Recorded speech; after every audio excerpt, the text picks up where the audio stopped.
Сайн байна уу өдрийн тэмдэглэл минь.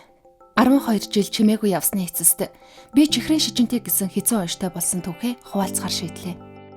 Чихрийн шижинтэй амьдралын минь эхлэл. Надад шинж тэмдэг хурдацтай мэдэгдэж эхлэх үед би 10 настай сургуулийнхантайгаа аяллаар явж байсан юм.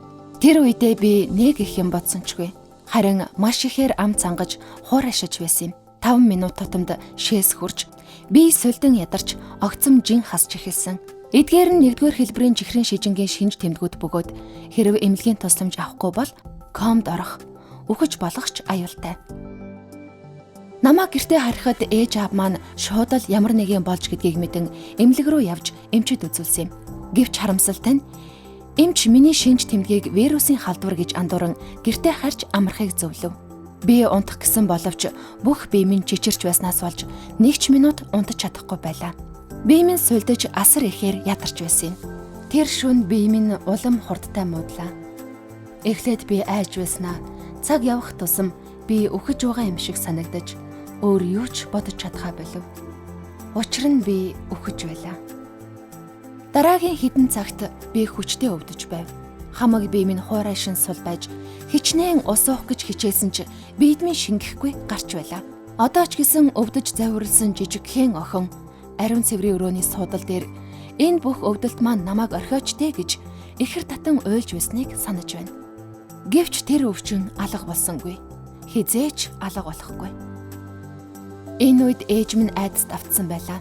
Их хүний зүүн савингороо энэ зүгээр нэг вирус ч биш.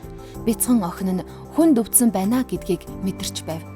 Ээж энэ 1-р хэлбэрийн чихрийн шижин байна гэж бодсон ч гэр бүлийнхэн найзууд маань ээжийн буруу гэдэгт итгэлтэй байсан юм. Хөөхий ээж минь бас тэр үед хор тавтартай тэмцэж байсан болохоор бид нар арайч тийм хитрхи азгүй байж болохгүй бидтэй гэж бодож байв. Өөрийнхөө амь насны төлөө тэмцхийн хажуугаар минийхийг бас аврах гэж санаан зовж байсан юм. Ээжийн хэлсэнд сүулдэ хүмүүс бууж өгч охин нь 1-р хэлбэрийн чихрийн шижинтэй хуршайлын эмэгтэйг ирээд миний цусыг шалгаад өгөөч гэж ээж маань гуйв. Хариуг нь харж байхдаа ээжийн царайд тодрох айдас, зүрх цусам төрөх одоо ч нүдэнд харагдаж байна. Миний цусан дах сахар хэтэрхий өндөр байснаас хэмжигчэнд нь ч уншигдахгүй байв. Чихрийн шижингүй хүний цусан дах сахарын хэмжээ 4-8 ммол байдаг бол минийх бүр 40-оос ч өндөр байсан юм. Ээж утас шүүрч аваад эмнэлэг рүү залгаж тусламж хүсэн гуйлаа. Утсаар ярьсан совилогч түргэн тусламж хүлээж цаг алдалгүй яаралтай намайг эмнэлэгт унтуулахгүйгээр авчрах хэрэгтэй гэж хэлв. Миний ухаан нэг орж нэг гарч өгтлээ өвдөж байсан болохоор машинаар эмнэлэг явснаа бүдэг бадгал санаж байна. Түргэн тусламжийн тасагт очиход ээж машинаас огл үсрэн гарч намайг тэрч аваад хаалга руу гүйлээ. Хүмүүс над руу чиглэн яаран ирэхэд ээж тусламж хүсэн хашгирч байсныг би санаж байна. Хөлөө хуглаад тэрэгэнцэр дээр сууж байсан нэгэн ах тэрэгэнцрээсээ ухасхийн босож намайг суулгав. Тэгээд түргэн тусламжийн өрөөрөө намайг яаран аваачаад орон дээр хэвтүүллээ. Би ойлгоч тэнхээгүй болчихсон өөрийгөө яачихснаа өөхөх хэсгээ асуумаар байсан ч чадахгүй байлаа. Яах ихийн зургуйл эмчнэр над руу гуурс дамжуулагч зөө залгаж машин руу холболоо. 10 хэдэн эмч совилогч нар аппарат залхан миний орны хажууд бөөгнөрч чихрүү минь хашгирч байв. 10 наснда би хүнд өвдснөө мэдэв. Бас үнэхээр их айлж байлаа. Эмчнэр миний цусан дах сахар болон кетоны хэмжээ хэтэрхий их байгааг тайлбарллаа. Энэ нь би 1-р хэлбэрийн чихрийн шижингийн амь насанд аюултай сүүлийн хүндэрсэн шатанд хүрсэн байна гэсэн үг.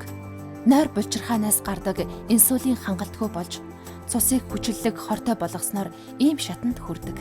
Ингэснээр биеийн эргэтнүүдэд асар их ачаалал өгч зүрх, уушиг, бөөр ажиллахаа болдог энэ зүйл над дээр болж байлаа.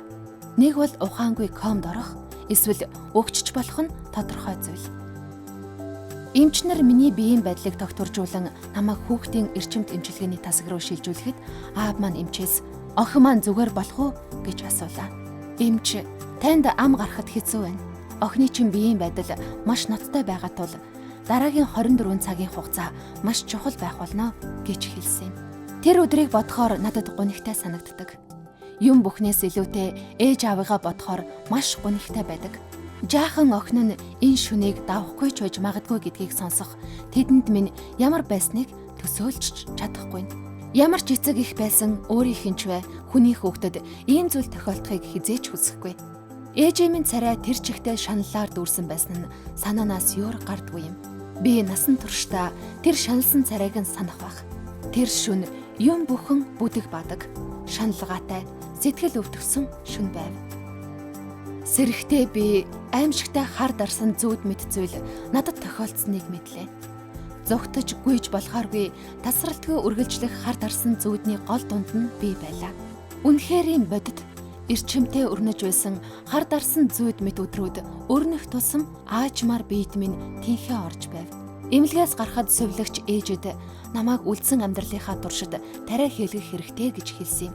Нэгдүгээр хэлбэрийн чихрийн шижин ийм л төвөгтэй байдаг. Бид тогтмол инсулин тариулж, хоолны нарийн дэглэм барьж, өдөр бүр цусан дах глюкозны хэмжээгээ хянаж амьдрна.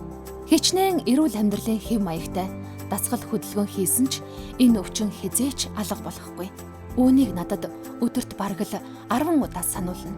Зүүнд хатгуулсан гараа харах бүрт өөрийгөө тарих хэрэгтэйг аппаратн дээрээс харах бүрт. Бүхэл амьдралынхаа турш ийм байдалтай байна гэдгээ хүлээн зөвшөөрөх гэж би насаараа тэмцэлсэн.